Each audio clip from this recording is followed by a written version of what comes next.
बड़ी खबर आई गाजा के खान यूनिस में हमास पर लगातार हो रहे हमलों से जुड़ी। इजरायल की सेना ने दावा किया कि उसने 24 घंटे में गाजा में हमास के 200 से ज्यादा ठिकानों को बर्बाद कर दिया।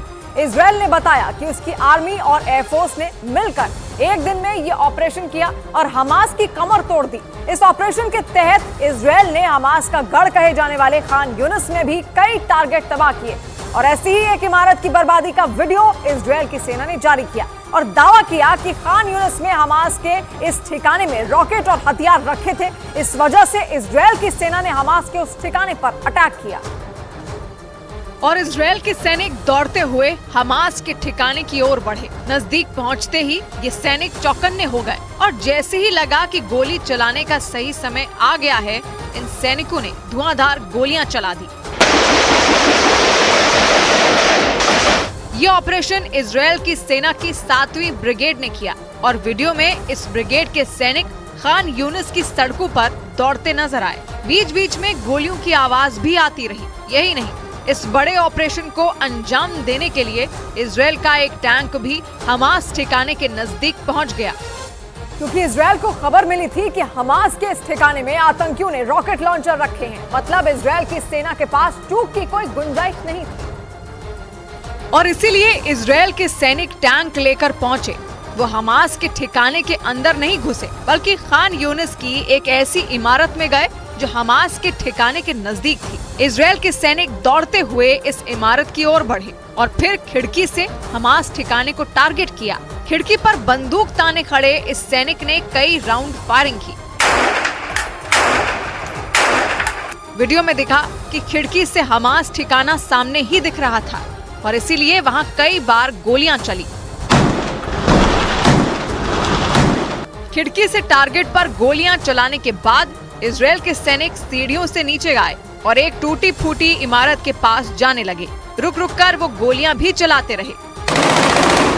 गोलीबारी करते करते अंधेरा हो गया और फिर इजरायल की वायुसेना ने मोर्चा संभाला, क्योंकि इजरायल की सेना ने दावा किया कि इजरायल की सेना ने दिन भर की गोलीबारी के बाद हमास लड़ाकों का हथियार खत्म कर दिया।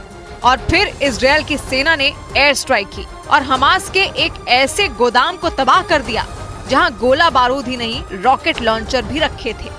और इजरायल की सेना के मुताबिक 24 घंटे में पूरे गाजा में हमास के 200 से ज्यादा ठिकाने तबाह हो गए। इसके लिए इजरायल की आर्मी और एयरफोर्स ने मिलकर काम किया और गाजा के बाकी हिस्सों समेत हमास के गढ़ खान यूनिस में हाहाकार मचा दिया। इजरायल के मुताबिक उसके सैनिक उस सुरंग तक पहुंच गए जिसमें याह्या सिनवार छिपा था।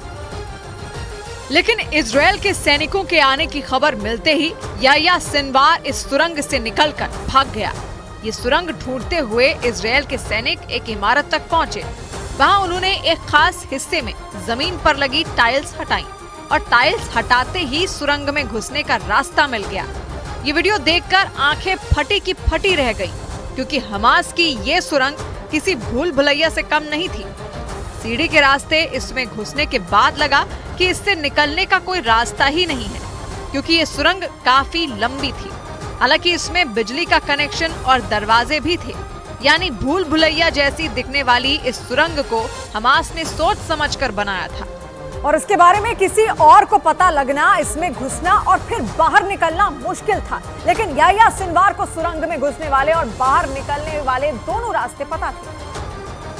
और इजरायल की सेना के मुताबिक जैसे ही सिनवार को पता चला कि वो पकड़ा जाने वाला है, वो सुरंग से फरार हो गया, क्योंकि इजरायल ने दावा किया कि याह्या सिनवार पिछले कई दिनों से इस सुरंग में छिपा था। इजरायल की सेना ने खुफिया जानकारी इकट्ठा की थी कि सिनवार एक जगह पर रहने के बजाय लगातार अपने ठिकाने बदल रहा है। इजरायली मीडिया के मुताबिक पिछले कुछ दिनों में सिनवार अपने 2 बार ठिकाने बदल चुका है और हर बार वो तब भाग जाता है जब इजरायल के सैनिक उस तक पहुंचने वाले होते हैं।